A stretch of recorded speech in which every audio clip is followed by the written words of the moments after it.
¿Qué tal?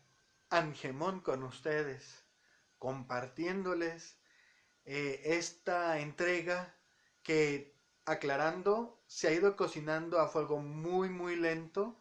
Y bueno, el Señor por medio de esta observación me ha querido regalar muchos puntos de vista, detalles, encuentros, desencuentros, pero sobre todo me ha ido enseñando Él mismo que esto no se trataría tanto de responder a una sola persona con un solo argumento.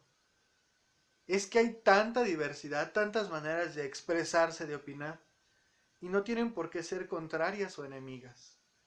Así que este video sí, es para ti, Cruzado Dorado, para ti, Talío, para usted, Padre Nelson, para usted, Padre Santiago, y para muchos más, para el Padre Teo, etcétera, etcétera.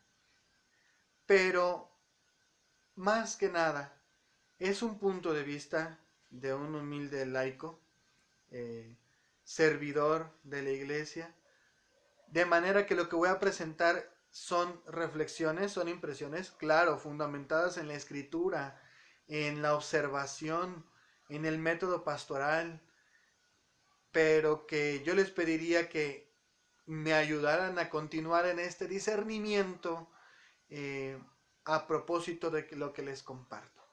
¿A qué me refiero? Hoy 12 de diciembre es día de nuestra siempre Virgen María, Madre del verdadero Dios por quien se vive. Y digo nuestra porque es la Virgen María. Es la Virgen María que toma rasgos indígenas sin dejar de ser ella quien es y quien se presenta a un pueblo ante un continente al que no había llegado la buena nueva, pero que también estaba en los planes de Dios que fuéramos sus hijos.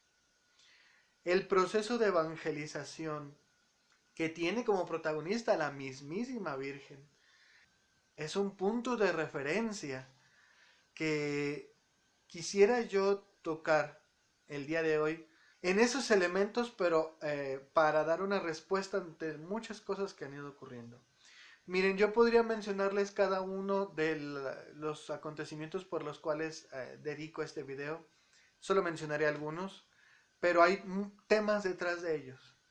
El tema del sospechosismo contra el Papa, el sínodo amazónico, las artesanías cargadas en canoas, que luego algunos le pusieron Nuestro Señor de la Amazonía, otros le pusieron Pachamama, otros, bueno, yo he escuchado que hay quien hasta dice que es la meretriz apocalíptica henchida y encinta del anticristo que ya va a nacer. Y bueno, ¿quién da más? ¿Quién da más? Y junto con estos sucesos, también las reacciones diferentes que se han manifestado. Hay quien ha manifestado total rechazo al voltear a ver a nuestra iglesia en la Amazonía. Hay quien ha mostrado total repudio hacia las personas que han estado en este sínodo, como también hay quien muestra repudio, odio, escozor al Papa, a los obispos, ante las palabras que dicen. Y de hecho también entre nosotros católicos, porque resulta que también tenemos posturas divergentes al respecto de todo lo que se nos ha venido en este tiempo. Bueno, yo para comenzar, déjenme contarles que esto lo he ido viendo a partir del Evangelio de San Lucas, cuando van San José y Santa María a presentar al niño al templo. Simeón les dice y les profetiza que este niño será piedra de tropiezo, causa de que muchos caigan y se levanten, y de que a María misma le atravesaría una espada en el alma, en el corazón. La conversión, la santificación, implica purificarse, implica dejarse iluminar en las miserias, pero no se queda ahí. Todo proceso doloroso como dolores de parto, esa referencia viene también en el Apocalipsis 12, esos dolores de parto nos traen una recompensa y una alegría mucho mayor. Y yo creo que precisamente estamos en esas purificaciones, en esos dolores. Cada cierto tiempo se dan y creo que es sano que se den. Dicho esto, fíjense que los últimos acontecimientos fueron sobre los videos de inculturación que hice y que yo estoy consciente que están tratados de manera muy amplia y que podrían haber sido más concretos y que incluso hay quien me entendió que yo dije que la Virgen María es igual a... No sé por qué entendieron incluso a Coatlicue cuando yo el término que utilicé fue Tonantzin y solamente como un título, porque Tonantzin significa nuestra madrecita, no como personificando a ningún dios indígena. Pero bueno, esto es lo interesante de la comunicación. Y por eso, luego después de esto, me encontré con varios videos en la red donde a veces las reacciones son más furibundas contra los sínodos, contra los que traen estos procesos de inculturación, que hay que reconocer que sí están a veces un poquito trochos. Es decir, en el Via Crucis sustituir la cruz como por una canoa, habría que ver algunas cosas, pero para eso estamos, para corregirnos. La iglesia es más rica en expresiones, pero todo se asume para purificarlo y para presentarlo a nuestro Señor. Esa es parte de la inculturación. Los procesos siempre tienen un inicio, un diagnóstico. Bueno, y esto termina desembocando en un video del padre Fray Nelson, donde hace la contraposición entre la diosa Pachamama y entre la Virgen María, Madre del verdadero Dios por quien se vive, la Virgen de Guadalupe. Porque en realidad lo que trata de hacer es corregir a aquellos que dicen que Pachamama y María es igual. La verdad es que de principio me molestó un poco el video porque lo que yo pensé fue, padre, usted es pastor no solo de los que les salió escozor y psoriasis espiritual por ver esas imágenes, por ver esas tallas de madera. También usted es padre y ciberpastor de los que tenemos opiniones diferentes y usted no debe de atender solo a ellos, porque no solo ellos son los vulnerables. Eso fue lo primero que pensé.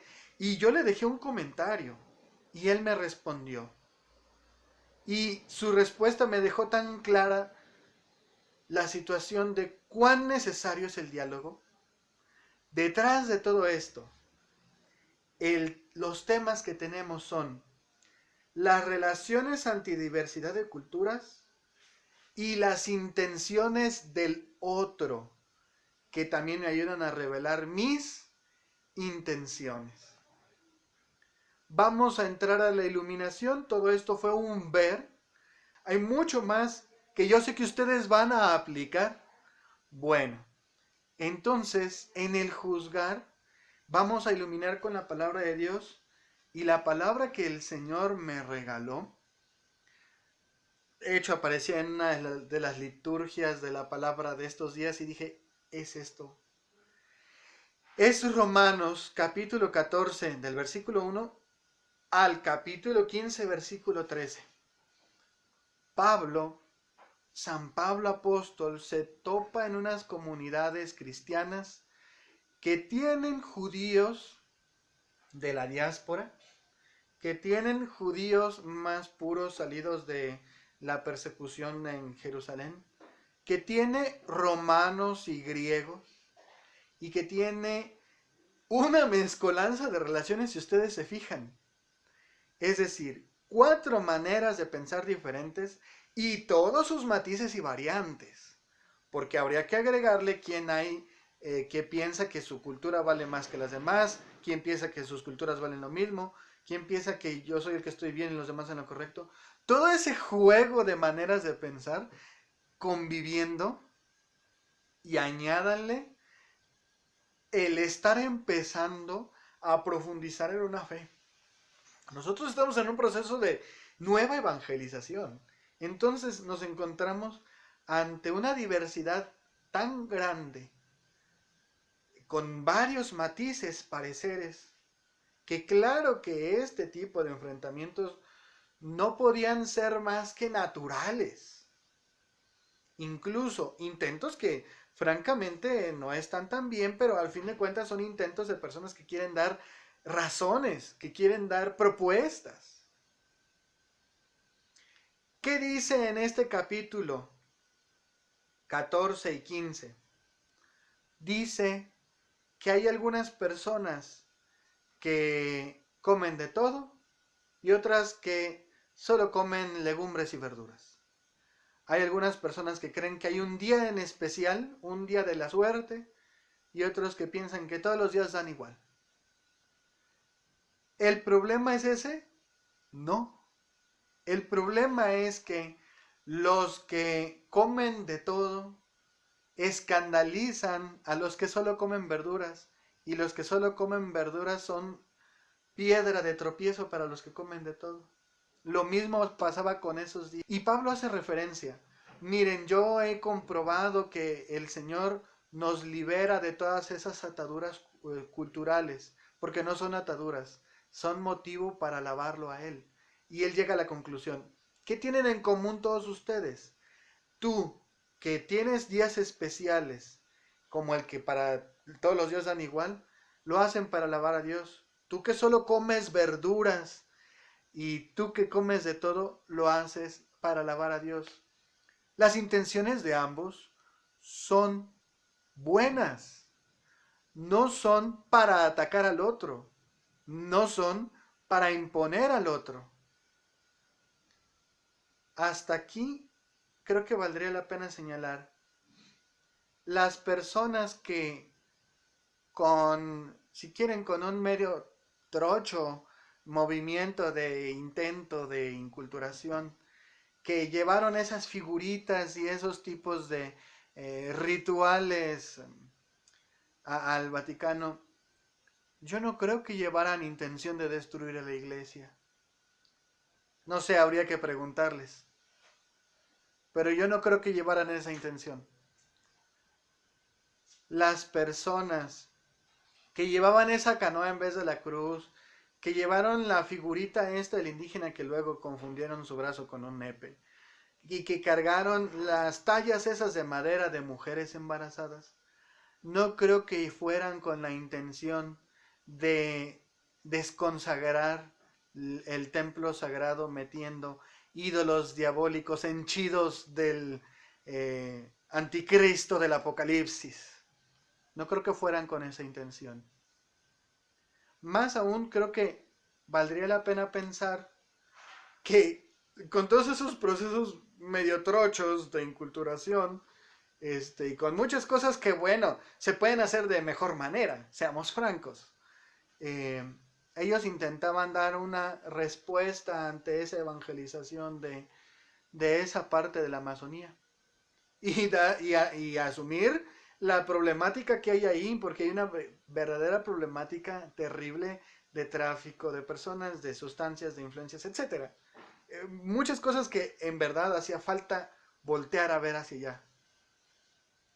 Y por el otro lado, yo creo que las personas que no han bajado a estas personas de idólatras y a esas tallillas de madera, no las han bajado de ídolos, meretrices apocalípticas, henchidos y encintos del anticristo que ya se acerca y que profanó el templo, etc. No creo que lo hagan tampoco con la intención de destruir y de rompérselos en la testa a los que lo llevaron. Fray Nelson me lo aclaró. Yo le hice claramente la proposición. Entonces, ¿qué quiere? ¿Que le rompamos sus artesanías en la cabeza? Y él dijo, no, nunca va a ser la respuesta, la agresión. Y entonces, ¿por qué agredimos tan fuertemente? ¿Por qué nos agredimos tan fuertemente entre nosotros? A propósito de la Virgen, más que hablarles de todos los signos del Nahui Olin, de que está inclinada, de que está embarazada, de que sus dos manos son las dos razas apoyadas en el cimiento de su vientre que es Jesucristo, y de todos estos símbolos tan hermosos como yo les dije, pues yo sé que hay verdaderos expertos y que tal vez yo lo dejaría en ambigüedades. Quiero mencionarles dos detalles. La tilma de Juan Diego no era de una sola pieza, era de dos piezas de isle que estaban unidas con una costura más o menos burda, como quien le da vueltas con un punto grueso para que no se vayan a zafar. Y precisamente atraviesan de arriba hacia abajo la imagen.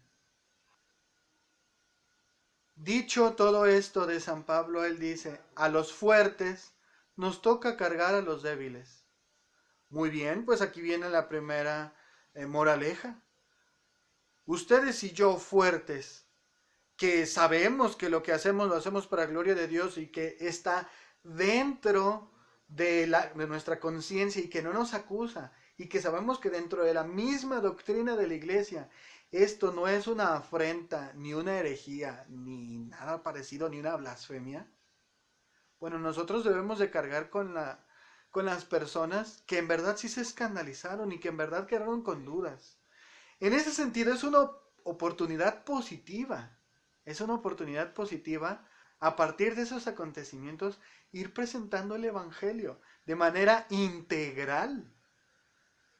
A propósito de la Virgen, la Virgen elige esta tilma que está hecha de dos partes, de una costura burda, que seguramente iba a hacer menos valiosa humanamente la pintura, y que creo que nos es un signo profético. Fíjense que nosotros y nuestros procesos de inculturación y nuestros procesos de pastoral y nuestros procesos de acuerdos entre pueblos y naciones y tratados y todo eso, cuando son humanos, puramente humanos, son imperfectos. A Juan Diego le servía la tilma para lo que sirve, para cargar cosas, para abrigarse. Era para lo que necesitaba. Y nuestros acuerdos, nuestras maneras de tratar son funcionales. Hasta ahí. No son perfectas, son funcionales.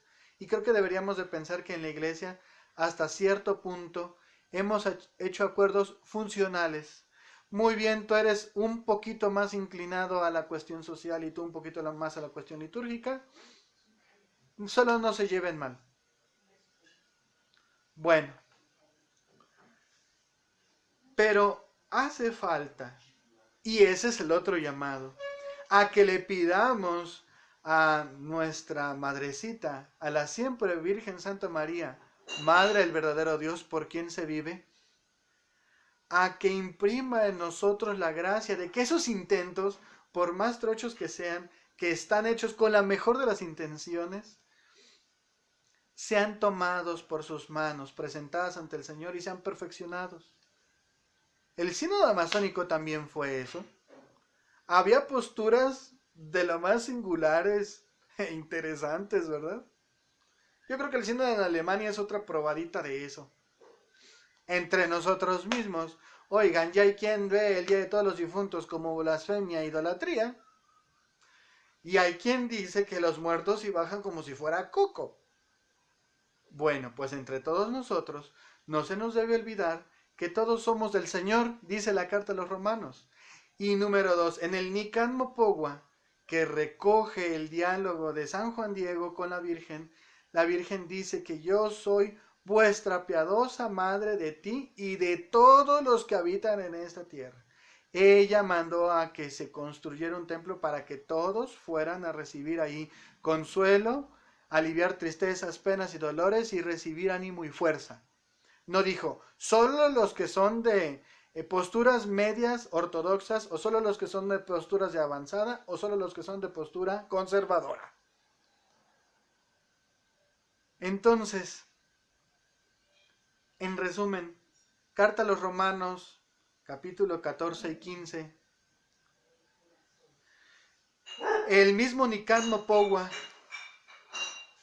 Y bueno, dentro de todo esto, creo que vale la pena pensar que estamos ante una nueva oportunidad de buscar la manera de relacionarnos ante la diversidad, de expresar la misma fe y claro en el diálogo.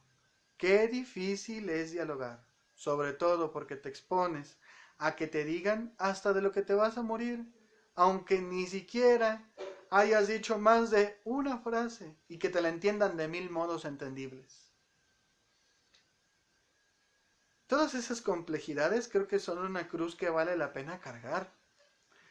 Creo que vale la pena pedir también la intercesión a San Juan Diego Cuautla Toatzin, voz de águila, el que habla como águila, para que nos ayude a hablar de las cosas de Dios. El águila es símbolo de la divinidad. De las cosas de Dios. Ante un mundo en el cual se necesitan nuevos términos y nuevas expresiones para hablar de nuestra fe de siempre y que es la fe de todos los siglos. Estamos ante una oportunidad de buscar nuevas maneras de transmitir la fe.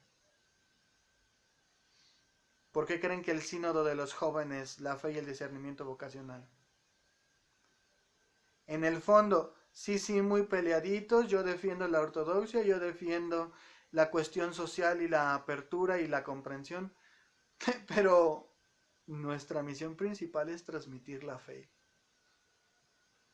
Por medio de procesos, por medio de diálogos, entendiendo en qué mundo estamos viviendo y que claro, en Cristo está la respuesta, pero tenemos que hacerlo ver. Finalmente, todo esto es para gloria de Dios, para honra de su Madre, nuestra Madre María Santísima, y para nuestro propio provecho y salvación. Así que creo que vale la pena dejar de imprimirnos intenciones. Creo que vale la pena hablarnos claramente de lo que hay, de lo que no hay, de lo que decimos, de lo que no decimos.